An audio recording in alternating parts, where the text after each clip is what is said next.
You're listening to the Pace Radio Network here at paceradio.net. The views expressed by the individuals during this broadcast are their own opinions, and they may not be the same as those of their group or other organizations they may be involved with. All medical advice during our broadcast is not a medical opinion and should be checked with your medical physician. Oh yeah, baby, that's lovely.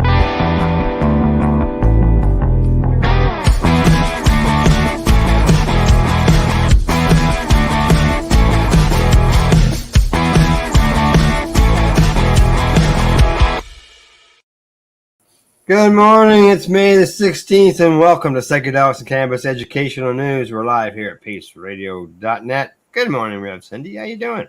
I'm doing pretty fantastic, Al. How about yourself? Not too bad, not too bad. You know, I got a bit of a cough here, but it'll go away. Yeah, well, you had that Monday, so you sound a lot better than you did this past Monday. Correct. Yes, exactly. Getting some rest, too. So that's Good. helping. Yes, Good. So.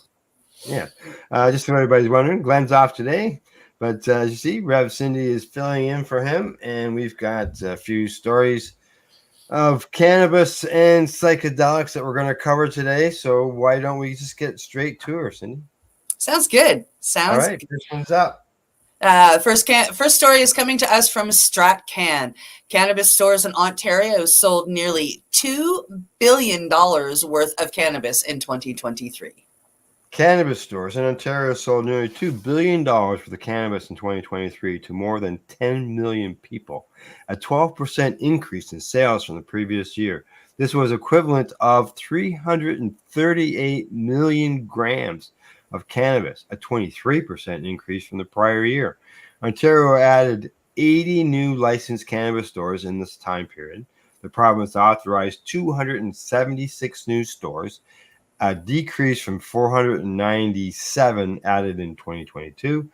Another 142 closed in 2023, up from 114 in 2022. Wow. The new report from the OCS is the first of its kind from the agency since the fourth quarter in 2022. The agency plans to update and publish its by the numbers data report twice per year.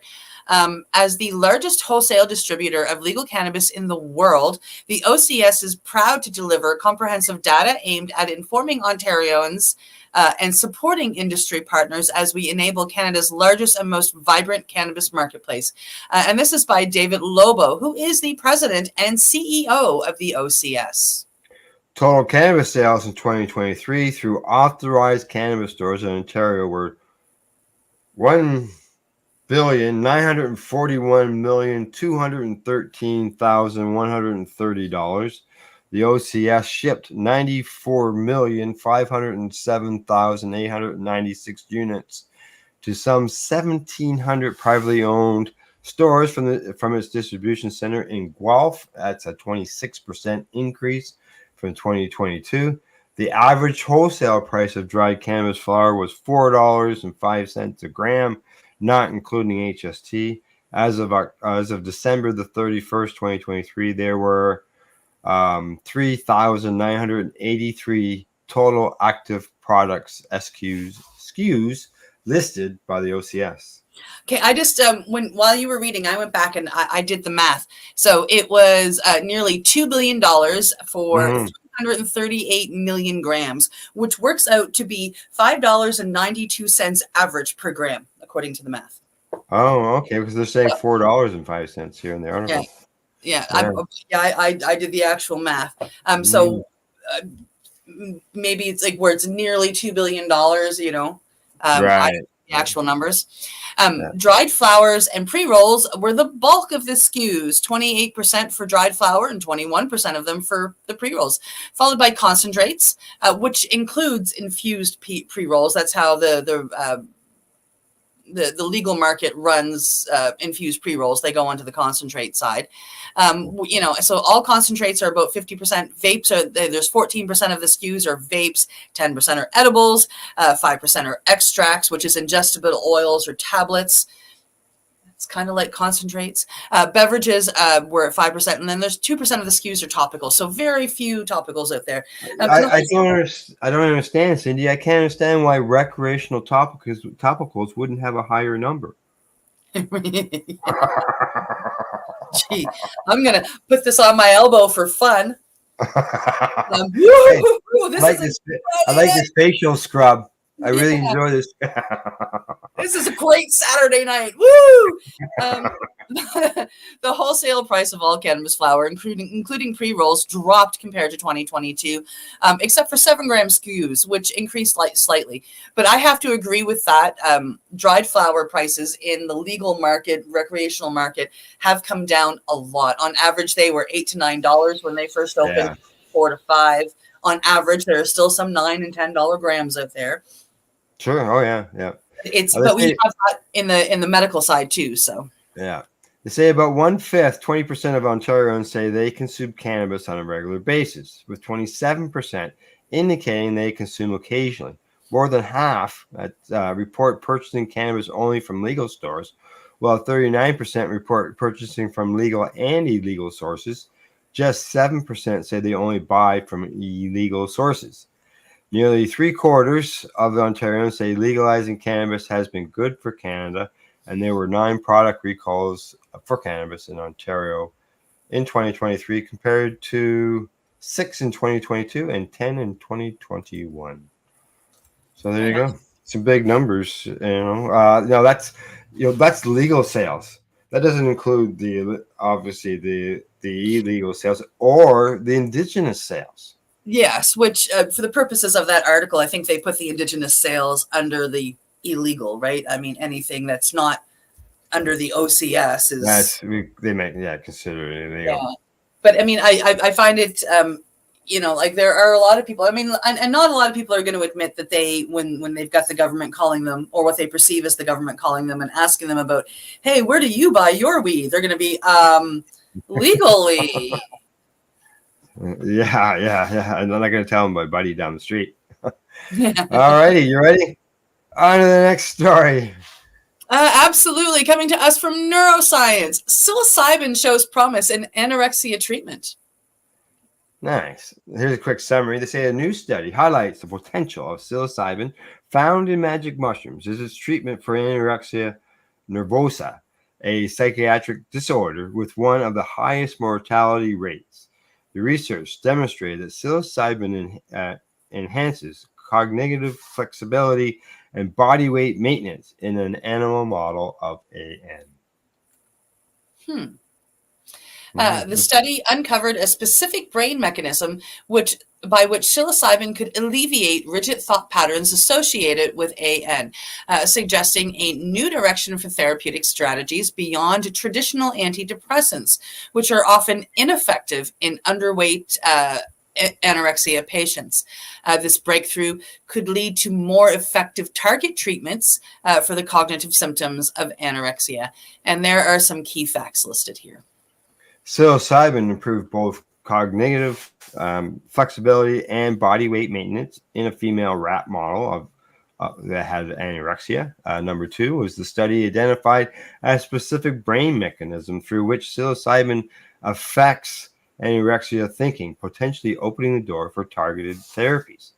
Traditional treatments like SSRIs have not been effective in improving clinical symptoms in underweight individuals with AN, highlighting the need for new approaches like psilocybin.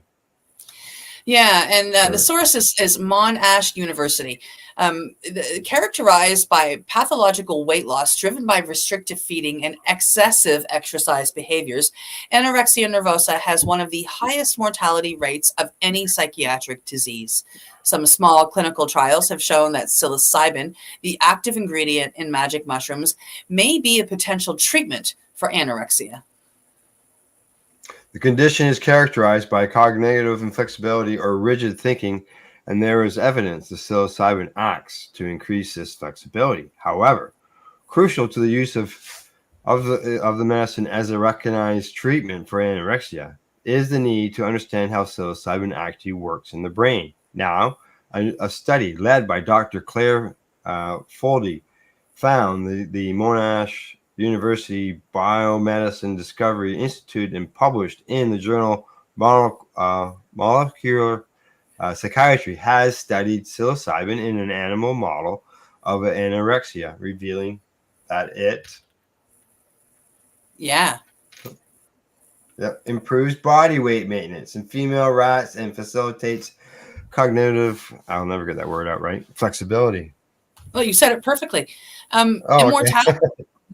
Importantly, the Monash researchers found a specific mechanism within the brain by which psilocybin works to make anorexic thinking more pliable, opening the way for targeted therapies. According to Dr. Foldy, while selective serotonin reuptake inhibitors, antidepressants, are the leading pharmacology treatment, they are used off-label, which meaning like they're using them for something besides depression. Although, trust me, somebody who has anorexia is suffering from depression. Right. And they do not improve clinical symptoms in underweight individuals with anorexia, she said. Cognitive inflexibility is a hallmark of the condition, often arising before symptoms of anorexia are obvious and persisting after weight recovery, making this symptom a primary target for therapeutic intervention. Yeah. So there you go.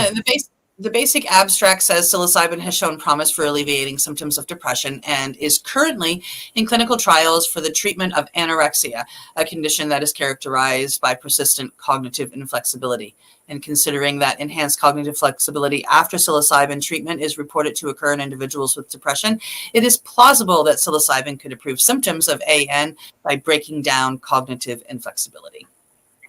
Pretty cool. Pretty cool. Yes. Yeah. I see there's more here. I'm going through thinking it's over, but then it continues on.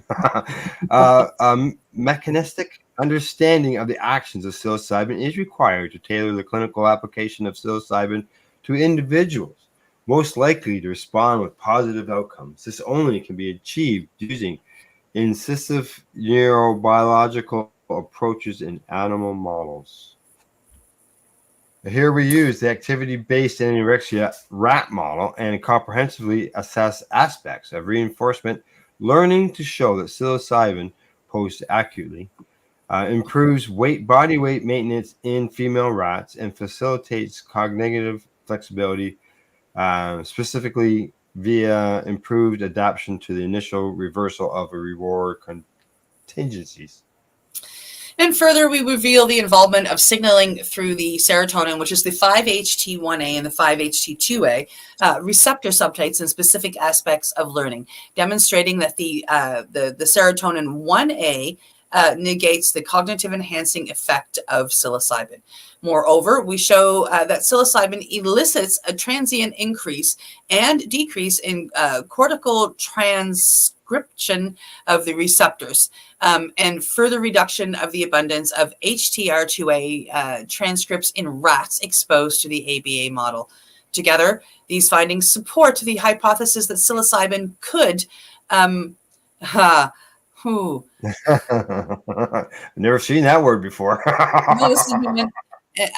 Ameliorate cognitive inflexibility in the context of AN and highlight a need to better understand the therapeutic mechanisms independent of the 5-HT2A receptor binding. All righty, it's over now. Okay. There we go. That's that's good. You know, if I've known people in the past who have dealt with anorexia, and if this is a way to help them, then yeah. I mean, and basically what they're saying there in a bunch of scientific words are, there are broken synapses and broken things going on in the brain, and one of the side effects of that happening could be anorexia.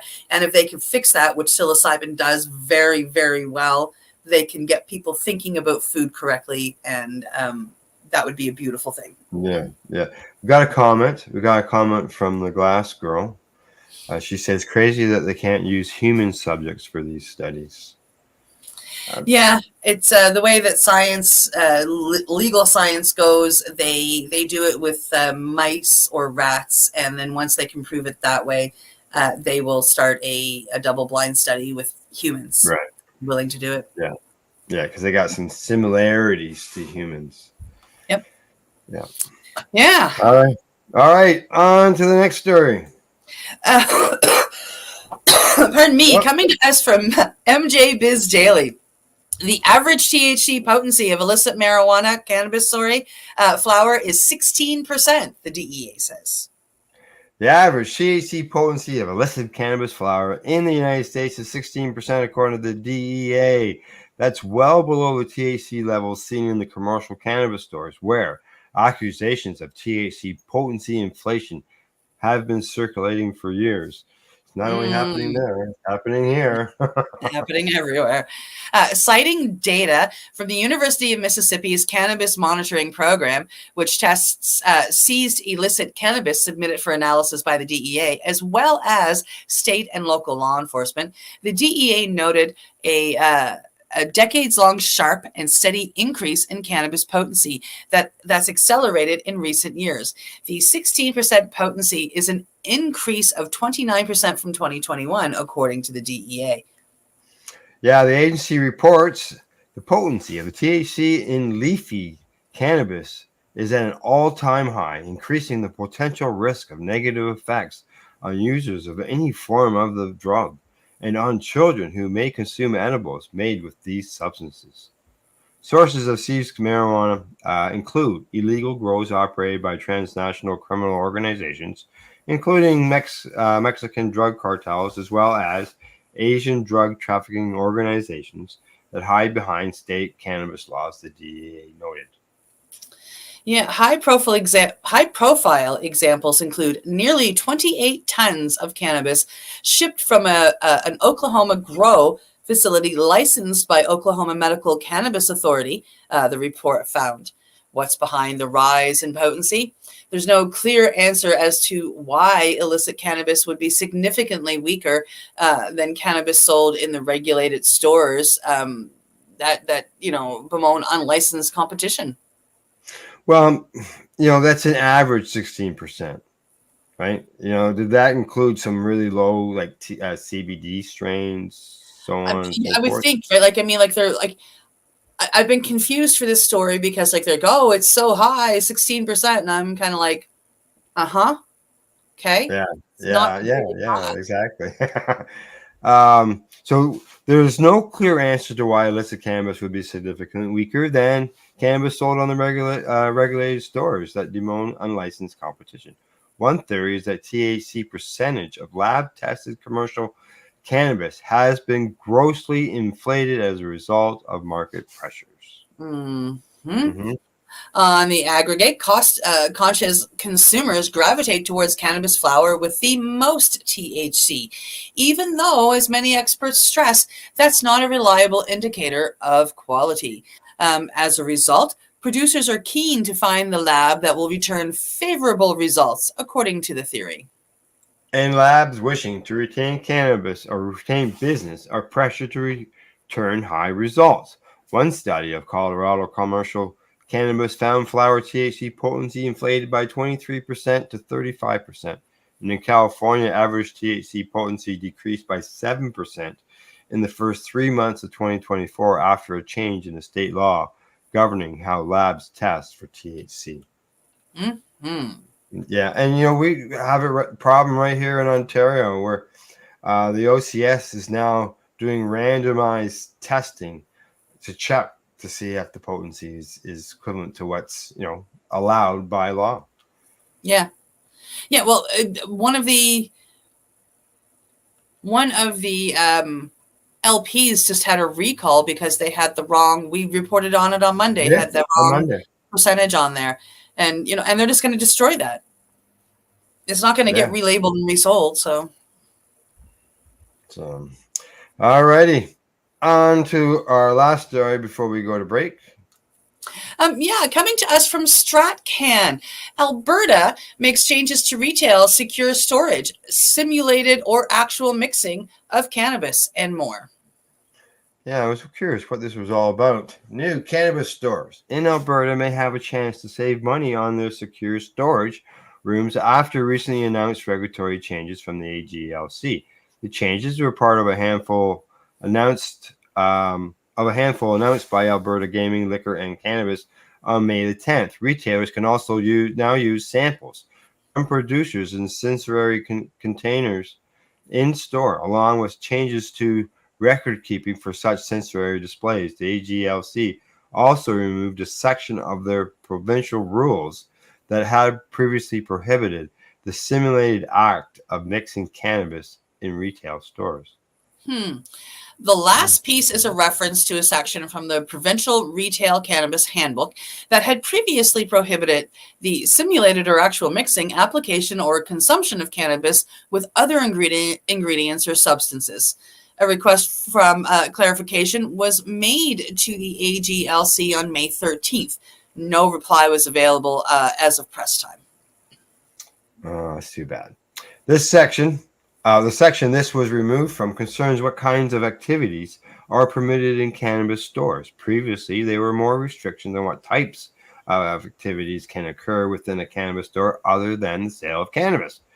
A source close to the issue explained to StratCan that while a store still cannot be used for activities not related to cannabis, for example, hosting an art show or yoga class, events or activities that are directly related to cannabis can now occur within the store. The section that had previously prohibited a cost being charged to the public directly or indirectly to attend an activity in a retail store was also removed as part of this recent set of changes. So now, when I'm in Ontario, I have noticed that some of the legal stores, the last time I was there for the Karma Cup, legal stores were hosting comedy shows. Is that what Alberta? I'm wondering if that's what Alberta is saying can happen now. Like there's a cannabis comedy show and they can host it. That would be really cool. Yeah, I'm sure it's Puff Mama is doing it at a Spirit Leaf store. On a regular basis. Yeah, that's pretty cool. Yeah, exactly. Most of the changes are just cleaning up aspects of the Retail Cannabis Handbook, but include the announcement that the AGLC may now approve alternative construction methods to secure cannabis rooms. As of January 2024, the AGLC no longer requires retailers to keep their products in locked display cases when the store is closed. However, these new changes can still mean significant savings for any future stores seeking to create a secure storage area. Now, according to Dale Naily, he's Minister of Service Alberta and Red Tape Reduction. Oh, that's an interesting name, Red Tape Reduction. It says that we've been looking at the cannabis market to determine what's working, what needs to be improved, and what's redundant or unnecessary while protecting public health and safety. Naily has been one of the provincial government's key voices on regulatory change for the cannabis industry through the Red Tape Reduction Act. Naily and other ministers and Alberta MLAs were also part of a recent provincial cannabis industry lobbying day on May the 9th in Edmonton, put together by an Alberta-based consulting firm that works in the cannabis space. Alberta has led the country on several recent cannabis regulatory changes. In addition, in 2022, the province removed the requirement for window coverings for cannabis retailers. And in 2023, Alberta began allowing producers to hand out samples at cannabis events. Yes. Come on, the rest of the country, you got to do the same thing. The AGLC also announced in late 2023 that the agency had reduced the SKU listing fee for cannabis producers.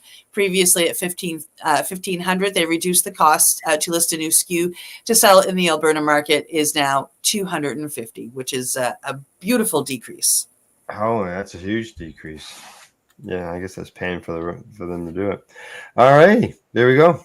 We got the first half in. Time for us to take a break, pay some bills, all that stuff here from our sponsors. You're watching Psychedelics and Cannabis Education and News. We're found here at paceradio.net. And I got to find the commercial. It's behind my paperwork. You're listening to the Pace Radio Network here at paceradio.net. Cannabis edibles are an effective way to manage pain and other ailments especially when you deal with your trusted partner, Legacy 420, in Tyendinaga Mohawk territory. You see, we lab test every product on site to ensure proper dosage every time, which is critical when consuming cannabis edibles. All Legacy 420 edibles are made by our classically trained baker and chocolatier, and we also have super tasty vegan options. Our baker has been in the industry for 25 years. She's also a chocolatier. Everything from savory to sweet, your chocolate bars, brownies, butter tarts, you name it, we make it. Talk to our knowledgeable Cannatex about our incredible variety available. Give your trusted partners a call. Legacy 420 out on your road.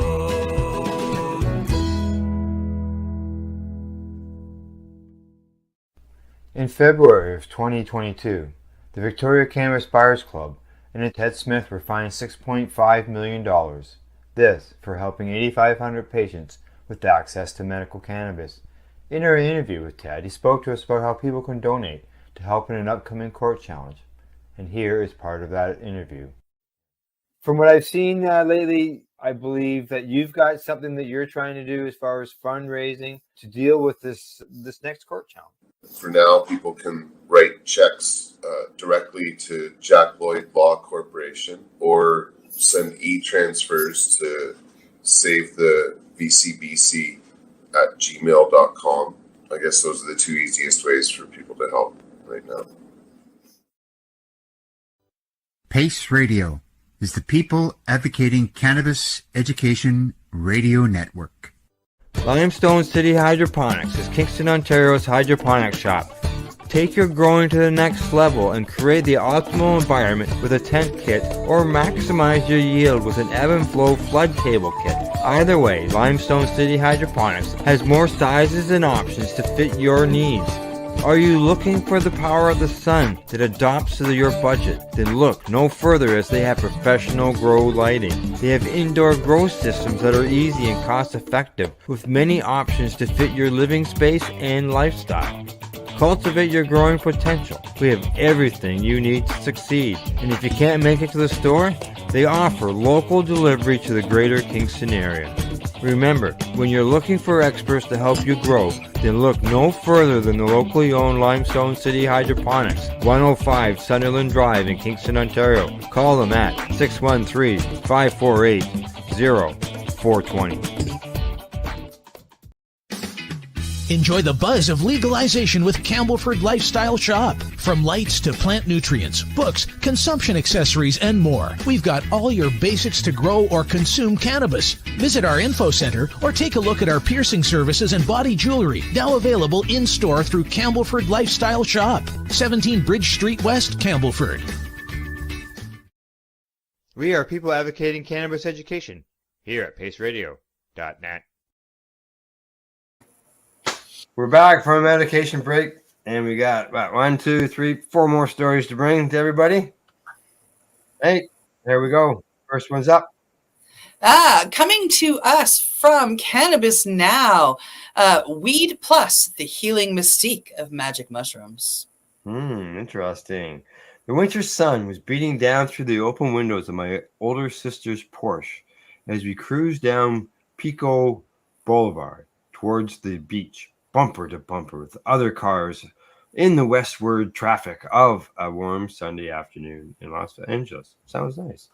She says, "The smell's good," she hollered to the guys in the next car over. Pot smoke filling the space between the lanes. They motioned to pass a joint through the open windows to my two best pals and I giggling in the back seat. I was 18. And by this point familiar with the terrain of a cannabis high, but I want to keep my head clear for later, for what my sister described as weed plus. I spent my first semester of college smoking cannabis out of a hookah with friends. I love smoking cannabis out of a hookah.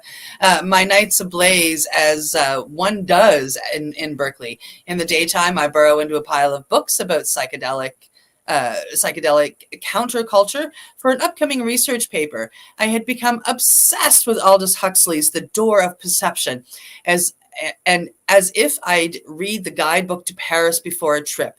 I decided that all my academic probing into psychedelics better culminate in lived experience. So I bought a half ounce of shrooms and headed to Venice Beach with a few friends for our first time tripping.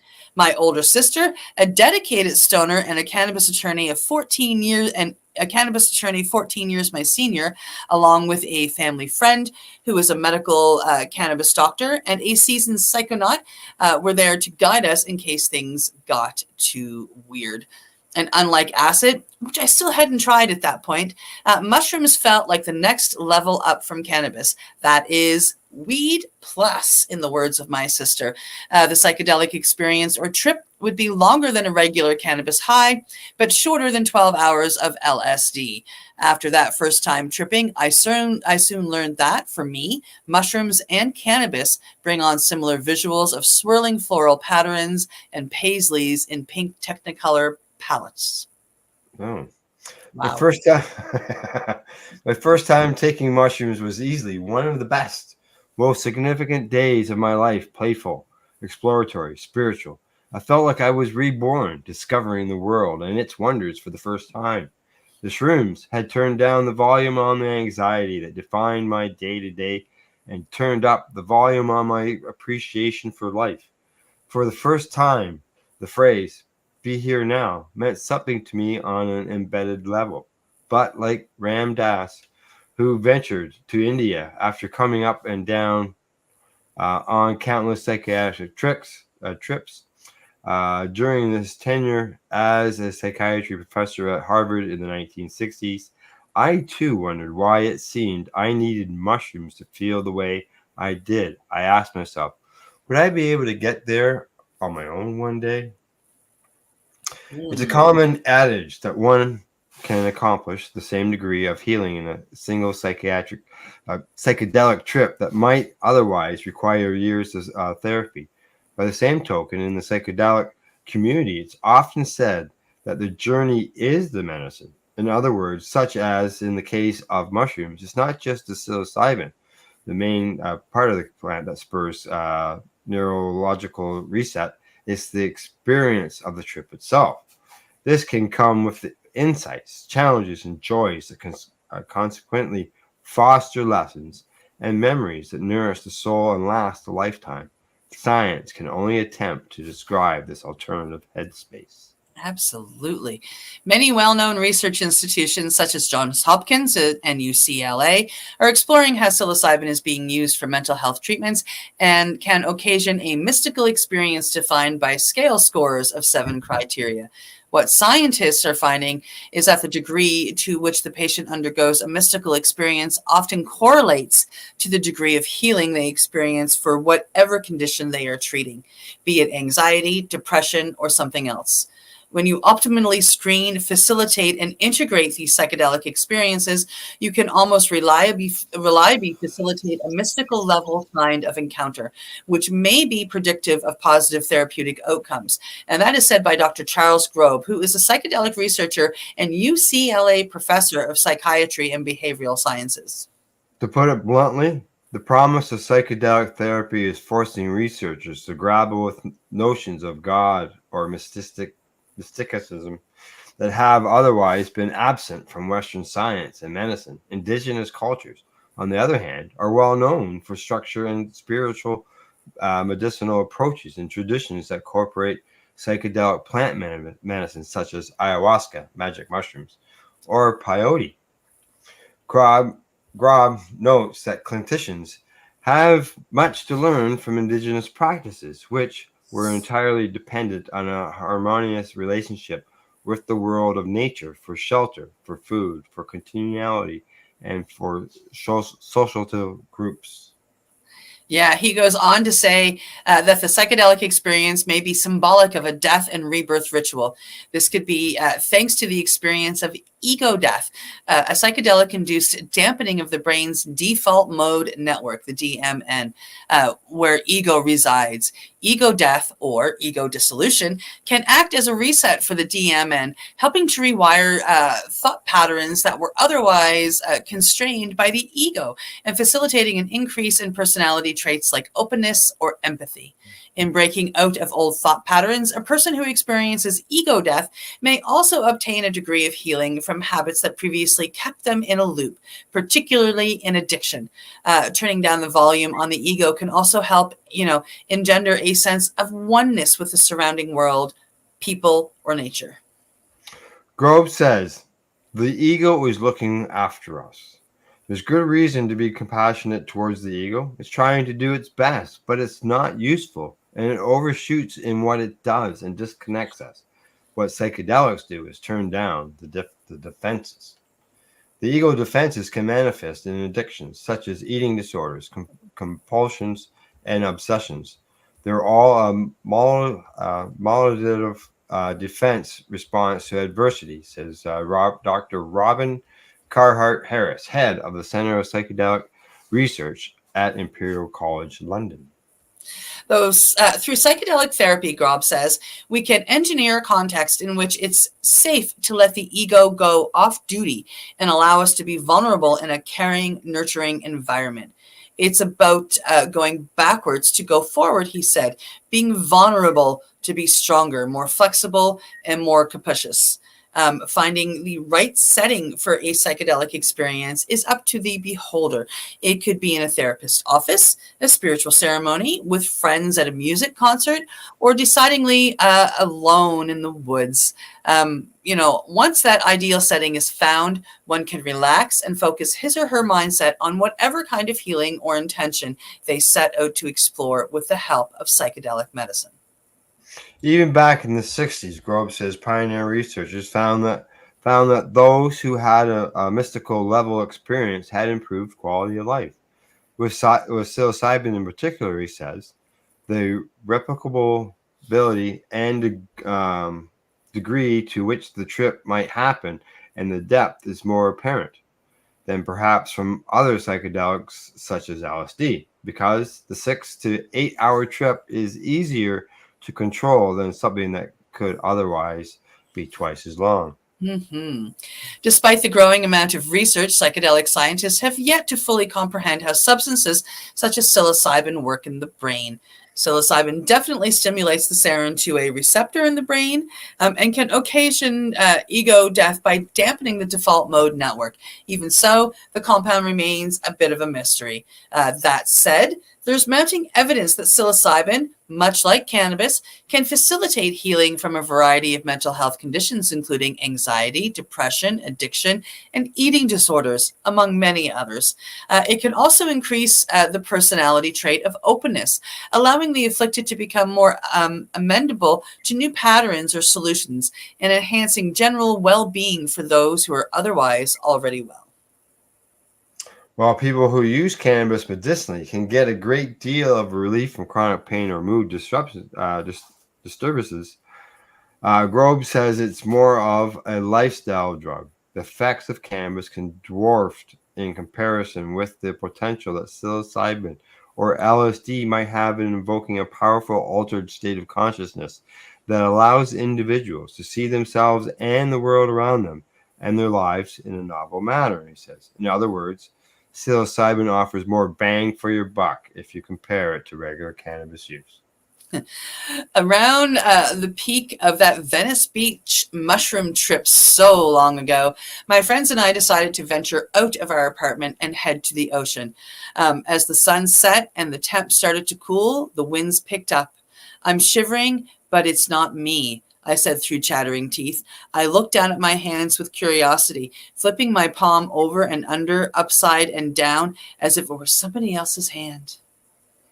I plopped down on the shore, near the Sunset Drum circle that takes place every Sunday. It smelt like weed, but I wondered how many others were also on shrooms. I remembered what my sister had said about psilocybin feeling like weed plus, but this was much better. So much better. There's no competition, Grubb said, when comparing psilocybin and cannabis. The psilocybin experience has the potential of facilitating a life-changing event, precisely how I felt about one of the best and most significant days of my life. Yeah. A huge smile crept across my face, and I was feeling more in touch with my essence than ever before. Oh, be here now, I giggled, referencing the phrase and title of Ram Dass's famous book, which my parents had introduced me to as a child. I get it, I thought. It was the first time I felt that sacred sense of time and space, of being in the moment, in my body, without feeling an attachment to the chronological series of events that took me here. I just was, feeling a sense of isness. I was simply being, and my nervous system, with all of its anxieties and temporal attachments, was for once at rest. My memory of that mind-bending Venice Beach experience remains vivid. The spiritual nourishment and sense of mystique from that day are still with me, infusing my life with the magic of those mushrooms. These are like walking dreams, Grobe said. Sometimes it's important to just sit back and look objectively at the scene playing in front of you and how that relates to your life. Wow. There you go. I love the way she put a lot of that stuff. That was really, really beautiful. Mm-hmm. Yes. Yeah. Yep. Got a couple comments. I'm just checking them over here. All righty. That one's done. Move on to the next story. I'll get her all lined up for us here. I was just reviewing the comments there. But you ready? I am. Is there one you want to post? No, that's okay. It's going to take me a while to figure it out. Maybe I need some mushrooms. Okay. All right. Okay. Next one's up. Coming to us from International Cannabis Business Conference. Second pillar of German cannabis legalization inches forward. Big leaf. When lawmakers in Germany agreed to legalize cannabis for adult use, they planned on rolling out German legalization in two phases or pillars. The first pillar involved legalizing the cultivation, possession, and consumption of cannabis by adults, along with permitting non-commercial cannabis clubs. The second pillar will involve launching regional adult use cannabis commerce pilot trials. And according to domestic reporting in Germany, the regulatory body that will oversee the pilot trials was recently identified as a circulate proposal. A draft regulation is being circulated in Germany Cannabis Association circles, and the ministry led by Cem Ozdemir is proposing that the enforcement authority for the authorization and monitoring of the use of cannabis for scientific purposes be vested in the Federal Agency for Agriculture and Food. We are hopeful that a practical way will be created to legally sell cannabis products in Germany, at least in some scientific projects, said Jürgen Neumenheier from the Cannabis Industry Association, according to the initial reporting by Spiegel. Neumeyer also went on to say that there is great interest among our members. Without an opportunity to sell cannabis directly to consumers, we will not be able to push back the black market. Whereas the European Union profits nationwide recreational cannabis sales, regional adult use cannabis commerce pilot trials are permitted by the European Union because they are focused on research. Such pilot trials are already underway in Switzerland and the Netherlands, although they are more limited in size and scope compared to what is expected in Germany. Germany's regional adult use cannabis pilot programs cannot launch until rules and regulations are in place, and that cannot happen without a regulatory entity overseeing the nation's cannabis pilot programs. With that in mind, the proposal for the Federal Agency for Agriculture and Food to be that entity is a significant milestone for Germany's continued legalization implementation effort. Cannabis supporters in Germany, in Germany's government, appear to be pursuing the regulatory route through the Federal Agency for Agriculture and Food rather than pursuing a separate piece of legislation to launch pilot programs. Government officials seem convinced that the agency's regulatory authority is already established and that going this route will, expedite the launch of the pilot trials in Germany. Meanwhile, the first reading of a readjustment measure will occur in the Bundestag this week, with the reading set to occur on Thursday, May the 16th, which is today, at 9 p.m. tonight. Now, according to just seeing the website, the Bundestag website, it says that just a few weeks after the adoption of the consumer cannabis law, the coalition factions of the SPD Alliance 90, the Greens, and FDP want to readjust the regulation. The draft law to amend the Consumer Cannabis Act and the Medical Cannabis Act is to be discussed in the first reading on Thursday, which is today, and after a 30-minute debate will be referred to in the lead health committee for further discussion. 30 minutes. Wow. Mm-hmm. The coalition factions bill to amend the Road Traffic Act and the other road traffic regulations, which is not yet available but is also up for discussion and is intended to set a cannabis limit in road traffic, should be referred to the Transport Committee, the Bundestag announcement also stated. And the announcement also lists the following: amendment to the Consumer Cannabis Act. The background to the readjustment of the is the protocol statement that the federal government made on the Cannabis Act at the meeting of the Federal Council on March 22nd, 2024. It is said that the changes should take into account the concerns and wishes of the countries. The evaluation provided for the Consumer Cannabis Act is to be expanded, and the control of cultivation associations by the states is to be made more flexible. In addition, the states should be given room for maneuver when dealing with large-scale cultivation areas. In addition, the Federal Center for Health Education is planning to develop a further training program for addiction prevention specialists in states and municipalities. Now, according to the amendment of the Road Traffic Act is intended to introduce a THC limit in road traffic and ban on alcohol for cannabis users. According to the new regulations, the limit value should be in future be 3.5 nanograms per millimeter. If you exceed that limit for the first time, you risk a fine of €500 and a 1-month driving ban. Wow. Canada is 5 nanograms. Wow. No, Interesting. 3 to 5. There's a varying scale on that. Yeah. Non-commercial cannabis clubs, which are part of the first pillar of Germany's new cannabis law, are still expected to launch in July of this year. A year ago, proposed regulations pertaining to Germany cannabis clubs were leaked and included the following: all club properties where cannabis is cultivated and or stored have to be tightly secured. Every club has to have a trained addiction and prevention officer. They must comply with residue limits for pesticides and fertilizers. They must track cannabis from seed. They must have annual reporting of crop amounts, including cannabinoid percentages. Club members only. 50 grams per month limited over 21, 30 grams per month 18 to 20. The THC cap for 18 to 20 years is at 10%. There has to be neutral packaging and labeled with specific harvest information. Neutral packaging. What do you think?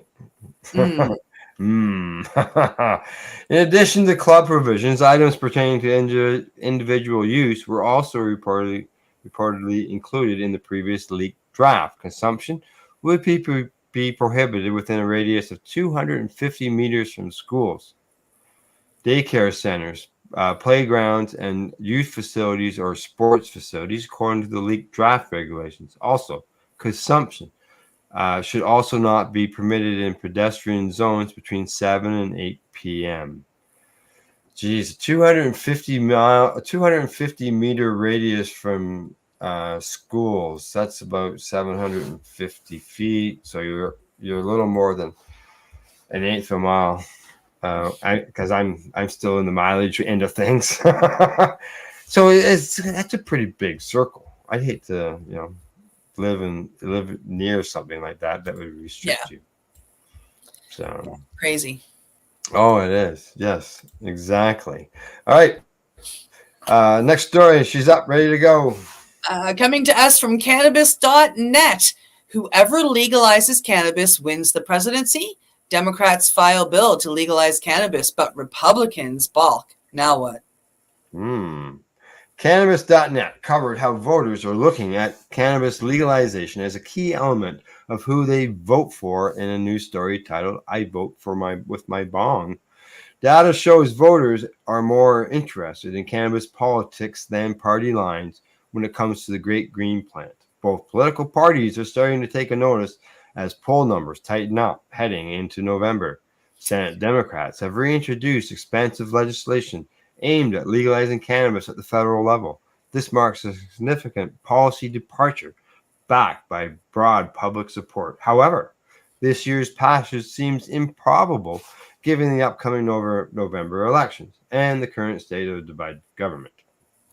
The Democratic platform for federal cannabis laws is fully represented by the proposed bill by removing cannabis from the list of banned substances, where it is now ranked as one of the most dangerous and addictive drugs.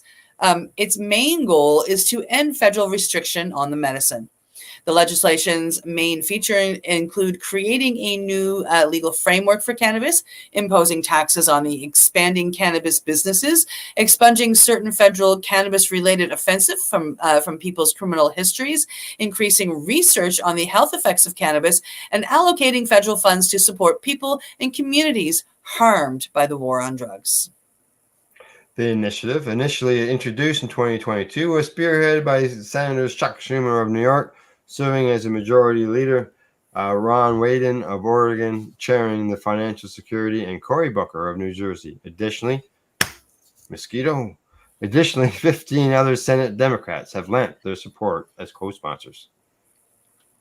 On Wednesday, while addressing the Senate floor, Mr. Schumer, the first majority leader to advocate for the federal legalization, emphasized the detrimental impact of the nation's failed war on drugs, particularly on communities of color. He underscored the necessity of replacing this failed approach with a more equitable, sensible, and responsible cannabis regulation framework, the text reads. The reintroduction of the bill occurred just a day after the Justice Department proposed relaxing restrictions on cannabis and downgrading and classification on the controlled substances list. While this move did not meet the demands of some advocates and numerous Democrats, it indicated a significant shift in the Biden administration's stance towards cannabis policy liberalization. Schumer said that reclassification of cannabis is undoubtedly overdue, yet it represents only a partial solution. Congress must acknowledge the evolving landscape and heed the call of the majority of Americans for cannabis reform. It's time for legislation action to align with the public sentiment and scientific evidence. Despite the backing from prominent Democrats, the likelihood of legislation advancing in Congress during an election year remains slim, with Republicans, many of whom oppose federal cannabis legalization, controlling the House and endorsing the bill. Its prospects are future dimmed. Congressional functions have been hindered by deep internal divisions within the Republican Party in the House, with few imperative bills remaining. Proponents find limited opportunities to incorporate them into broader legislative agendas. Former Obama, Bush, and Clinton administration drug policy advisor Kevin Sabet issued a warning about the dangers of legalization. He contended that legalization of cannabis will cause the sector to become more commercialized, drawing comparisons to the rise of Big Tobacco 2.0. As the current president of Smart Approaches to Cannabis, a anti-legalization advocacy group, Sabet urged against the commercialization of cannabis in the name of social justice, while acknowledging certain positive aspects of the bill, such as the expungement of criminal records and the removal of penalties for cannabis use. He stressed that legalization would essentially amplify the presence of a commercial industry. He goes on to say that we must carefully consider the ramifications, especially in light of our detrimental experience with big tobacco, he says. We need to question whether this would truly be beneficial for our country. However, despite opposition from figures like Sabet, the legislation mirrors a growing trend of support among Democrats across the nation, transcending political divides in both Republican and Democratic-leaning states. This support for legalizing access to cannabis holds significant political value, particularly in anticipation of an expected election rematch between Biden and former President Trump. There is broad support across the country for legalizing in one way or another. According to a January Pew Research Center study, 88% of Americans think cannabis should be allowed for either medicinal or recreational use. At the moment, adult recreational use of small amounts of cannabis is permitted in 24 states, while 38 states have approved its use for medical purposes. Furthermore, legalization of cannabis has often garnered broad support on state ballots whenever it has been advocated, frequently outperforming the popularity of politicians from either party. Proponents of legalization have stressed the significance of the issue as a political one and asked policymakers to consider it. Political dynamics are such that politicians are finding it more and more difficult to obstruct cannabis policy reform, stated Morgan Fox, that's political director of NORML. The issue serves as a rallying point for those advocating cannabis policy reform. The Biden administration has been pushed to completely embrace legalization and include it more prominently in the president's re-election campaign by Representative Earl Blamauer of Oregon.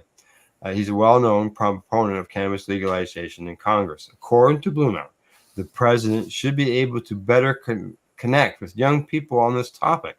Although their support has been erratic, they could be crucial to outcome in November. The president's shifting position on cannabis is reflected in the Biden administration's decision to reduce it on the list of prohibited narcotics. Thousands of people convicted on minor drug charges have received pardons from President Biden as part of his attempts to remedy racial imbalances in the criminal injustice. Oops, that was the total Freudian slip. In the criminal justice system, President Biden's position has been reiterated by White House Press Secretary Karine Jean-Pierre, who has stated that she is certain that no one should be imprisoned or prosecuted for the simple reason of consuming or having cannabis. Former President Trump's position on legalizing is more nuanced. In 2018, his administration authorized prosecutors to rigorously enforce federal cannabis restrictions in states that had relaxed their prohibitions. However, Trump later hinted at support for legalization proposals delegating legalization decisions for individual states, and he granted pardons to several non-violent drug offenders. Yeah, and he also canceled the Cole memo. Yeah, that told the states to go ahead and do the thing with cannabis. Yeah, which is it wasn't good. Morgan Fox noted the topic of cannabis hasn't been prominent feature in conversations, rallies, or media appearances. It remains uncertain how a potential future Trump administration would approach cannabis policy. Congress is currently deliberating on more incremental measures aimed at loosening restrictions on cannabis, such as granting legal cannabis businesses access to financial services. While some of these bills enjoy bipartisan support, the majority are unlikely to progress in the current Congress due to opposition from Republicans. The bottom line, while Senate Democrats push forward with a comprehensive federal cannabis legalization bill, political hurdles loom large, particularly in a divided Congress and with opposition from Republicans. Despite growing public support and shifting stances with the Biden administration, the path to nationwide cannabis reform remains uncertain amidst ongoing debates and the upcoming November elections. Oh, yeah, it's just been, for lack of a better word, shit show going on. It's just, yeah, it frustrates me. Reading and seeing all these things that should be going through and happening, you know, like the banking acts and all this stuff. Yep. It should be going through, and you know, it just deals with opposition. All right, on to our last story of the day. Coming to us from StratCan, more losses for Organigram in newest quarterly report. Organigram reported another loss compared to the same period last year, according to the newest quarterly report for second quarter of fiscal 2024 that ended March 31st. The Moncton, New Brunswick-based company reported $37.6 million in net revenue for the first 3 months of 2024, compared to $39.5 in the first 3 months of 2023. That's a 5% decline. It also declined from $36.5 million in net revenue from the first quarter in 2024. Organigram attributes this decline to lower international revenue. The majority of sales were in the Canadian non-medical market, 88% of them, while 6% were from the international market and 1% were in medical sales in Canada. Another 5% of sales were related to other revenues. What other revenues? Yeah, revenue from sales of flour and oil on the international market for the 6 months ended in March 31st, 2024 were $3.2 million compared to $16.6 for the 6 months ended February 28th, 2023. I guess got to back up a bit. 1% were in medical sales in Canada. That was it. You want to know why? Because we all got hurt by them and we don't want to buy from them anymore. That's 1%. Wow. Organigram also reported continued price compression, with the average net selling price of recreational non-medical cannabis flower dropping to $1.51 per gram in the second quarter, compared to $1.81 per gram in the same period of the second quarter of 2023. Sales of flower from all product categories in the non-medical market was 51% of the company's total revenue in the quarter. Organigram sold 16,811 kilograms of dried cannabis flower over the second quarter in 2024, an 18% increase from the same quarter in 2023.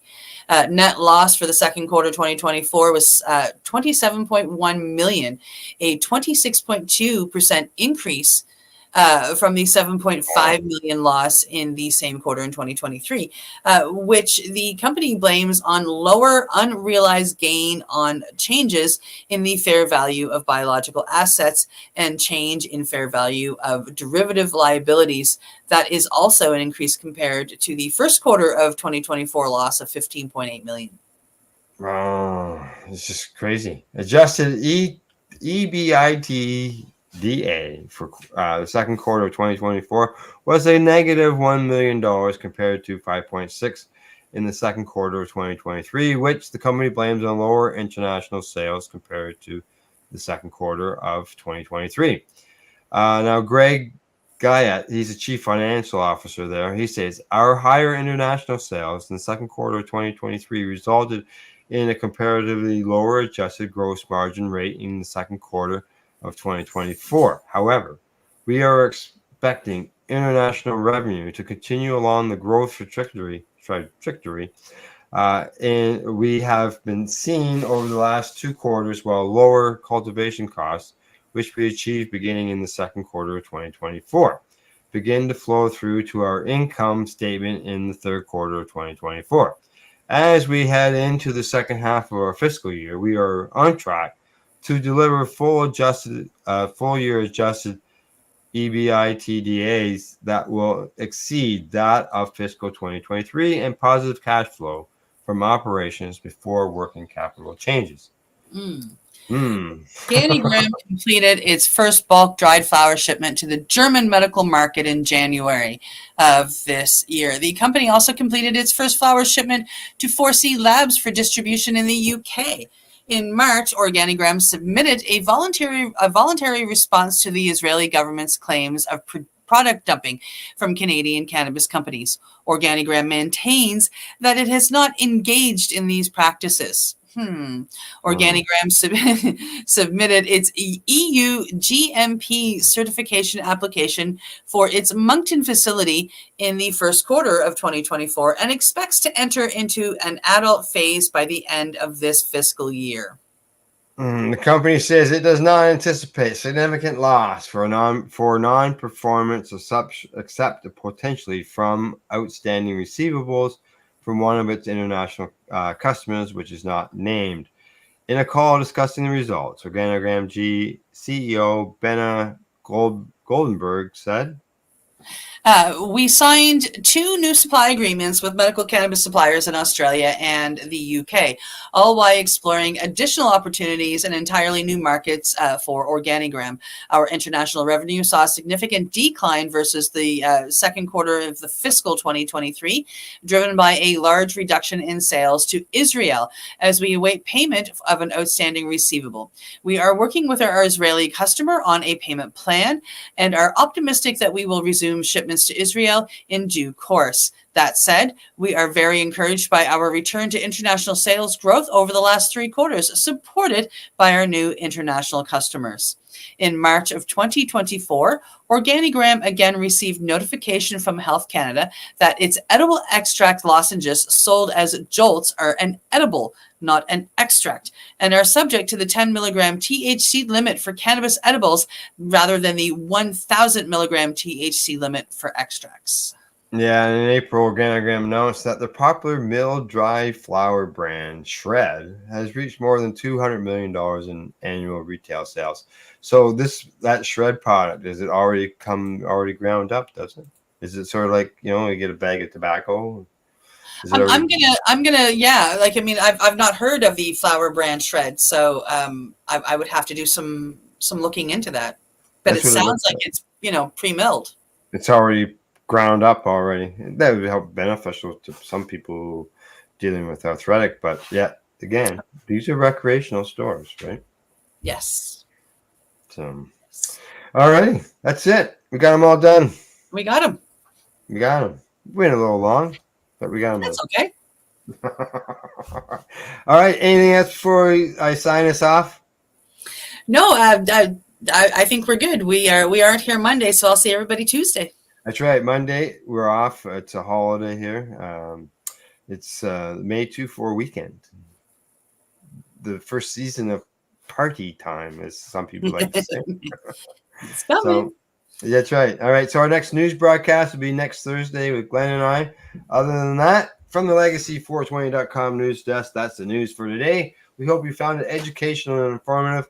And we'd like to say thank you to Legacy420.com, Campbellford Lifestyle Shop, and Limestone City Hydroponics.ca, and to our listeners and viewers for tuning into the broadcast. Other than that, don't forget to educate, medicate, and do not incarcerate. You're listening to the Pace Radio Network here at paceradio.net. The opinions of the individuals during this broadcast are their own, and may not be the opinions of their group or other organizations they may be involved with. All medical advice during our broadcast is not a medical opinion and should be checked with your medical physician. When you have a pain that's reached its peak, Legacy for 20 is so unique. If organic cannabis is what you seek, here's your trusted partner 7 days a week. Suppository salves, vapes and drops, topicals, edibles, infused pop. Just when life seems like it ain't easy, at Legacy 420 enjoy a pop freezy. Lab tested products, make them the GOAT. Legacy 420 out on your road. Legacy 420 in Tyendinaga Mohawk territory. Indigenous organic cannabis at its finest. Enjoy the buzz of legalization with Campbellford Lifestyle Shop. From lights to plant nutrients, books, consumption accessories, and more, we've got all your basics to grow or consume cannabis. Visit our info center or take a look at our piercing services and body jewelry, now available in-store through Campbellford Lifestyle Shop, 17 Bridge Street West, Campbellford. Limestone City Hydroponics is Kingston, Ontario's hydroponics shop. Take your growing to the next level and create the optimal environment with a tent kit, or maximize your yield with an ebb and flow flood table kit. Either way, Limestone City Hydroponics has more sizes and options to fit your needs. Are you looking for the power of the sun that adapts to your budget? Then look no further, as they have professional grow lighting. They have indoor grow systems that are easy and cost effective, with many options to fit your living space and lifestyle. Cultivate your growing potential. We have everything you need to succeed. And if you can't make it to the store, they offer local delivery to the greater Kingston area. Remember, when you're looking for experts to help you grow, then look no further than the locally owned Limestone City Hydroponics, 105 Sunderland Drive in Kingston, Ontario. Call them at 613-548-0420. We are people advocating cannabis education here at paceradio.net.